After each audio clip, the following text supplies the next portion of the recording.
नमस्कार, मास्टर रेसिपीजमध्ये सगळ्यांचं मनापासून स्वागत. आणि आंब्याचा सीझन आहे, मग काय पाहिजे आंब्याचं? नुसते आंबे खाणार नाही म्हणतात सरळ. नुसते आंबे खायचे नाहीत त्यांना, पण नुसत्या आंब्यात सुद्धा मजा असते. आंब्याचा केक त्याच्यातही मजा असते. सुंदर असा केक माझ्या आईनी रेसिपी पाठवली, म्हणजेच आमच्या टिल्लू काकू पुण्याहून त्यांनी पाठवली रेसिपी. ही रेसिपी मी तयार करून दाखवतो आणि नंतर त्यांनी जे अचूक माप लिहिलं आहे ते सुद्धा तुम्हाला दाखवेन. चला सुरुवात करूया. साधारण एक 1.5 वाटी रवा आपल्याला घ्यायचा आहे. 1 वाटी झाला आणि हा दुसरा अर्धी वाटी रवा. ओके. यामध्ये दही अर्धी वाटी, मँगो पल्प 1 वाटी. आता हा फ्रेश आंब्यांचा आहे त्याच्यामुळे ही गोष्ट लक्षात घ्या. विलायचीचे दाणे, 1 चिमूटभर मीठ, त्यानंतर 1 वाटी साखर. हे सगळं छान एकत्र आपल्याला मिक्स करायचं आहे. तसा खूप सोपा आहे हा प्रकार.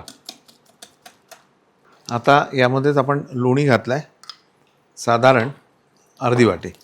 ते पण मिक्स करून घेऊ. हे मोडून घ्यायचं असं.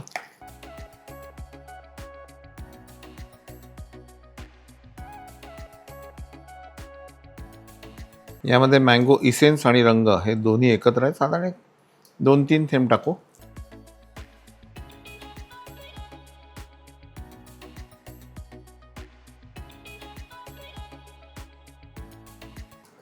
साधारण एक अर्धा तास आपण झाकून ठेवू.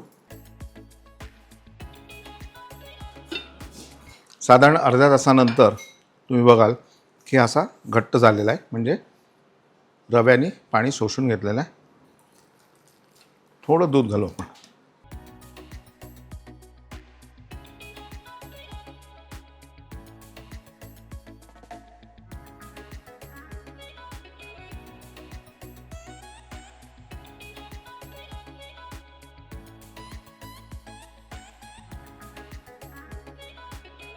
बेकिंग पावडर घेण्यापूर्वी ही एकदा चेक करायची की असे छान याला बुडबुडे आले तर समजायचं बेकिंग पावडर तुमची चांगली आहे. कित्येक वेळा काय होतं की आपण बेकिंग पावडर घेतो, छान ब्रँडेड कंपनीची आणतो आणि केक त्याचा परिणाम होत नाही केकवर. अशावेळी ही चेक करणं गरजेचं असतं. त्याला बुडबुडे आले नाहीत तर ती गेलेली असं समजायचं. आपण यामध्ये साधारण अर्धा चमचा बेकिंग पावडर घालू.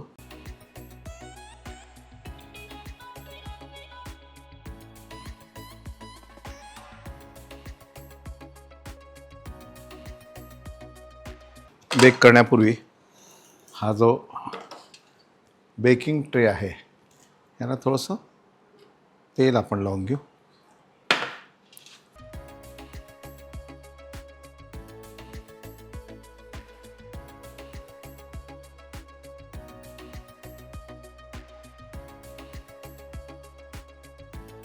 आणि आपण गॅसवर बेक करणार याला.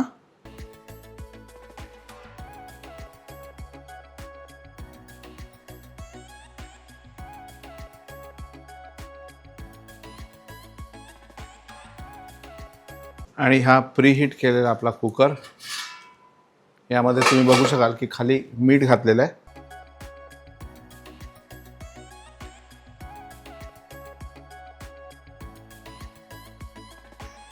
साधारण 30 मिनटं याला आपण हे करू. आणि जर ओव्हनमध्ये करत असाल तर 30 ते 35 मिनटं 140 डिग्री. चला चला चला, बराच वेळ झालेला आहे. आणि आता तुम्ही वाचत असाल की थोड्या वेळानंतर, तर थोडा वेळ म्हणजे कसं की अर्धा पाऊण तास तर आपण ते फुलत ठेवलं होतं. त्याच्यानंतर हे गरम व्हायला एक 10 मिनटं लागले. त्यानंतर जवळपास अर्धा तास पाऊण तास एवढं करून मग थोडा वेळ थंड करायला ठेवलं. आणि आता हे झालेलं आहे. येस, क्या बात आहे.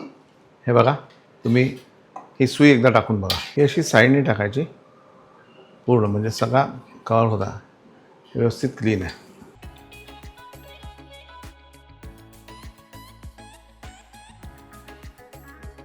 आणि थोडं थंड करून घेतल्यानंतर याला असं रिलीज करायचं आणि खालून असं पुश करायचं.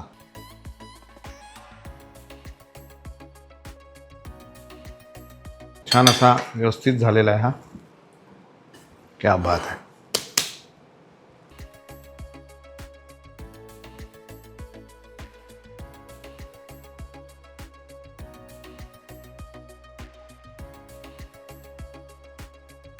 तर आंब्याचा चहा बरोबर जाणारा हा केक म्हणजेच मँगो टी केक नक्की करून बघा, अप्रतिम लागतो. आणि मी आता ह्याच्याबरोबर चहा पण देतो आहे तुम्हाला, त्याच्यानंतर आंब्याचा रसही देतो आहे. आंब्याच्या रसात बुडवूनही छान लागतो, किंवा मध जर असेल तुमच्याकडे तर मध घालायचं, ते पण खूप छान लागतं. पाहत राहा मस्त रेसिपीज. लाईक करा, सबस्क्राईब करा, शेअर करा. कराल? केक खाल की आंबा खाल? दोन्ही खा.